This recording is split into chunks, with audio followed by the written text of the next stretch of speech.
நம சிவாய. இறை அவதாரம் சுவாமிஜி தனது பக்தர் குருசாமி அவர்களுக்கு அருளிய வேதவாக்கு. தேதி 6/9/2006. என்னுடைய அடியவர்கள் ஒவ்வொருவரும் ஒவ்வொரு வகையாக என் மீது பிரேமை வைத்திருக்கின்றார்கள்.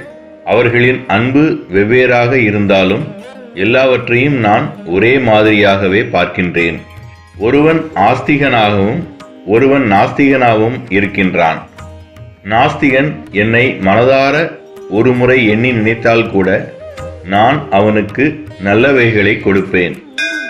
எல்லோருக்கும் கொடுப்பவனும் நானே, அனுபவிப்பவனும் நானே. ஓம் நம சிவாய.